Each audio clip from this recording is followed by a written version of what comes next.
안녕하세요, 열스입니다. 충격이었습니다. 신선한이란 수식어를 붙일 자리는 없어 보였어요. 그냥 이 상상력 풍부한 천조국 형들이 그려낸 픽셀 덩어리로 치부하고 싶을 정도였으니까요.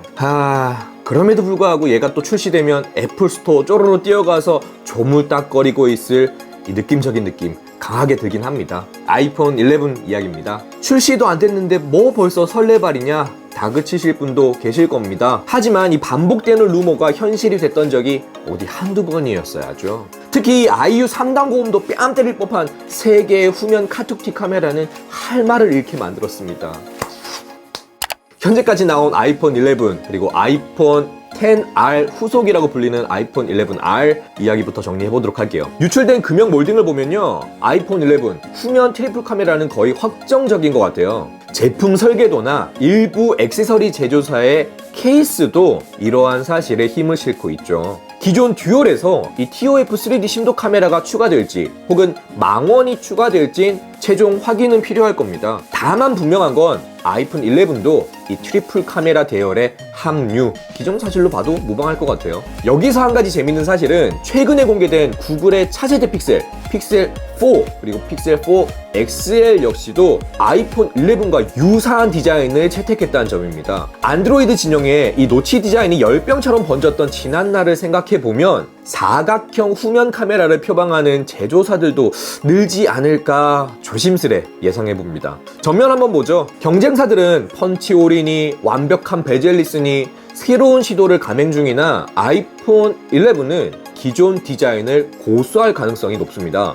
거기다 노치 디자인의 5.8인치, 6.5인치 모델, 즉 전작의 투트랙 전략을 그대로 구사할 가능성도 높고요. 프리미엄 모델은 OLED 디스플레이를 사용할 겁니다. 여기에 6.1인치의 중급 라인 아이폰 11R 모델도 계속 거론되고 있죠. 전체적으로만 보면 라인업에는 큰 변화가 없다라고 해석해 볼 수 있겠습니다. 중급 라인업, 눈에 띄는 차이는 디스플레이와 카메라, 컬러 정도가 되겠죠. 아이폰 11R은 아이폰 11과 다르게 후면이 트리플이 아닌 듀얼 카메라를 채택했습니다. 여기에서 또 알 수 있는 사실 한 가지, 아이폰의 중급 라인업도 싱글이 아니라 듀얼 카메라부터 시작된다. 그런데 제 개인적으로는 듀얼임에도 불구하고 후면 카메라 디자인을 왜 패밀리 룩을 유지하기 위해선 어쩔 수 없는 선택일 겁니다. 뭐 이걸 두고 어떤 분들은 굉장히 호를 표하기도 하겠지만 제 개인적인 취향은 이 브로에 좀 가깝다라는 점. 그리고 디스플레이는 앞서 언급했듯이 OLED 디스플레이를 유지할 겁니다. 하지만 아이폰 11R은 OLED가 될지 LCD가 될지 여전히 의견들이 분분하죠.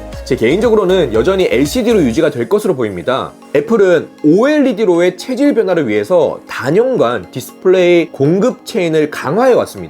그러면서 한편으로는 이 삼성의 의존도를 낮추기 위한 노력들도 지속적으로 해왔죠. LG 디스플레이, 일본, 대만과의 유기적인 관계를 맺어오면서 모든 제품의 OLED화를 계획하고 있다라는 소리도 들려왔었죠. 하지만 OLED의 높은 가격대와 공급을 생각하면 모든 제품의 OLED화는 힘들지 않을까. 디스플레이 이야기가 나온 마당에 이 3D 터치와 관련된 이야기도 한번 짚고 넘어갈게요. 애플은 아이폰 11에서 이 3D 터치를 제거할 거다라는 소문이 굉장히 무성합니다. 여러분들은 어떨지 모르겠어요. 그런데 제 개인적으로는 이 3D 터치 사용 빈도가 굉장히 낮습니다. 해서 이게 빠진다고 한들 제 입장에서는 이 사용 환경에 큰 영향을 주진 않을 것 같기는 해요. 이와 함께 나오고 있는 이야기가 아이폰의 스타일러스 지원입니다. 만약 아이폰 11에서 스타일러스를 지원한다 라고 하면 애플 펜슬을 대중화시키지 않을까 싶습니다. 애플 애널리스트로 유명한 밍치 권은 높은 가능성을 제기하기도 했습니다. 그 밖에 이 아이폰 11은 양방향 배터리 충전 기능, 여기에 아이폰 11R은 새로운 컬러 출시, 또한 라이트닝 케이블이냐 혹은 타입C 케이블이냐를 놓고도 많은 소문들이 쏟아지고 있습니다. 이번 iOS 13에서 복구 모드 진입 시 이 케이블 이미지가 기존 라이트닝이 아니라 USB-C 타입이 나오는 것으로 확인이 됐습니다. USB-C 타입이 적용될 거란 의미인지 혹은 그냥 맥북에 연결하란 의미인지 이건 역시도 주목해볼 부분입니다. 여담이나 호환성이나 확장성을 생각한다면 이 폐쇄적인 라이트닝보다는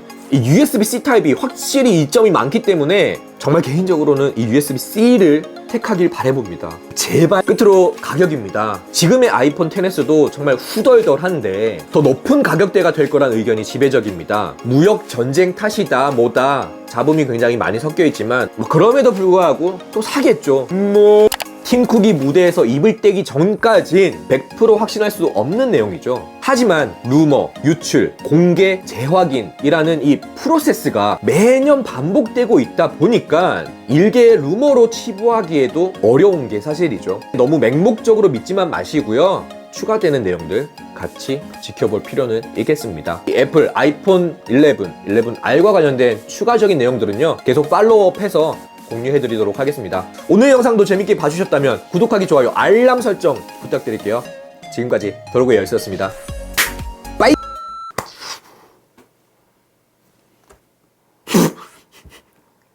잠깐만.